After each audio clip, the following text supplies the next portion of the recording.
এখানে প্রতিদিন 10 লাখ লোক এখান থেকে যাতায়াত করে, গাড়ি যাতায়াত করে। সেই বাস্তবতার নিরিখে ওদের ক্ষতিগ্রস্ত হলো, আমরা বৃহত্তর স্বার্থে অভিযানটা করতে বাধ্য হয়েছি।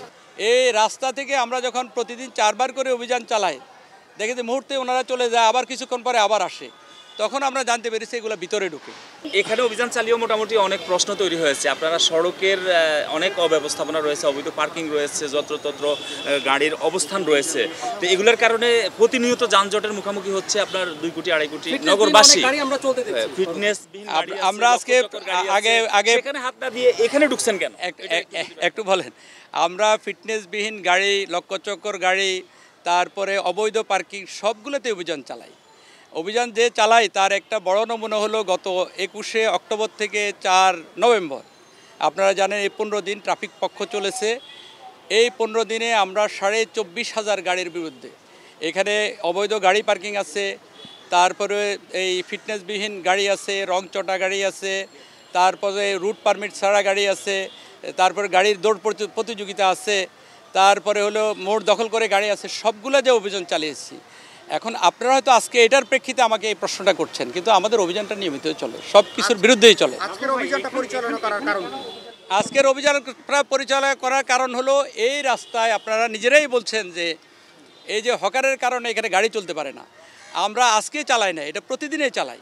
আজকে গতকালও আমরা ওনাদেরকে রাস্তা থেকে সরিয়ে দিয়েছি, কিন্তু আমাদের বক্তব্য ছিল যে এই গাড়িগুলো যায় কোথায়। এই রাস্তা থেকে আমরা যখন প্রতিদিন 4 বার করে অভিযান চালাই, দেখি যে মুহূর্তে ওনারা চলে যায়, আবার কিছুক্ষণ পরে আবার আসে, তখন আমরা জানতে পেরেছি এগুলো ভিতরে ঢুকে। তো সেই ক্ষেত্রে সিটি কর্পোরেশনকে আমরা রিকোয়েস্ট করে তাদের ম্যাজিস্ট্রেটের নেতৃত্বে এখানে সেনাবাহিনী আছে, পুলিশ আছে, সবাই মিলিত সম্মিলিতভাবে অভিযানটা পরিচালিত হয়েছে। মানে কতগুলো গাড়ি পেয়েছেন? আমার যে তাদেরকে আসলে টাকাটা দেওয়া হয়, কাদেরকে টাকা হয়, আপনি তো টোকেন আপনাদের কাছে আছে, আপনারা দেখেন কাদেরকে টাকা দেওয়া, আপনারা খুঁজে বের করেন সাংবাদিক হিসাবে। এই বিষয়টা আপনারা না, এটা আমাদের জানার বিষয় না, এটা আমাদের বিবেচ্য বিষয়ও না। এটা যতদিন থাকবে রাস্তায় ততদিনই আমাদের এই কাজটা করতে হবে। আপনি জানেন একদিনে, এটা এমন কাজ না যে আজকে অভিযান করলাম সব কিছু। দীর্ঘদিন যাবত এটা নিরলসভাবে আমরা তো করছি, করার ক্ষেত্রে আজকের অভিযানটা কিন্তু বিশেষ অভিযান। আপনি ওই আগে তো আমরা সরিয়ে দিতাম, আজকে কিন্তু কিছু আপনার যেগুলা যে বাসমান যে গাড়িগুলা দিয়ে ব্যবহার করে, এগুলো সিটি কর্পোরেশন ম্যাজিস্ট্রেটের উপস্থিতিতে এগুলা কিন্তু জব্দ করে বাজেয়াপ্ত করা হয়েছে। এখন সংখ্যাটা মনে হয় এখানে কত শখানিক হবে আমার মনে হয়। এছাড়া আপনি বলছিলেন যে প্রায় 500 আমার ধারণা হলো যে এখানে আমি ফুটপাতের কথা বলছি না, যেহেতু ট্রাফিক পুলিশ রাস্তাটা দেখে, এই বাকি প্রশ্নটা আমাকে করবেন না।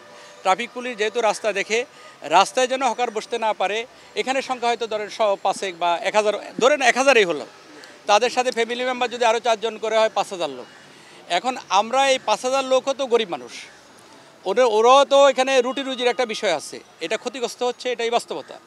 কিন্তু আমাদের হলো এই 5000 লোকের কথা আমরা চিন্তা করব না, এখানে প্রতিদিন 10 লাখ লোক এখান থেকে যাতায়াত করে, গাড়ি যাতায়াত করে। সেই বাস্তবতার নিরিখে ওদের ক্ষতিগ্রস্ত হলো, আমরা বৃহত্তর স্বার্থে অভিযানটা করতে বাধ্য হয়েছি। আছে তো, আমি তো বললাম মূল সড়কে তো আমি তো অস্বীকার করছি না, এখনও আছে, আমরা অভিযানও করব, হয়তো আগামীকালও থাকবে, পরশুও থাকবে, কিন্তু আমরা অভিযানের প্রেক্ষিতে কিছু কমছে কিনা এটা আপনারাই বিবেচনা করবেন।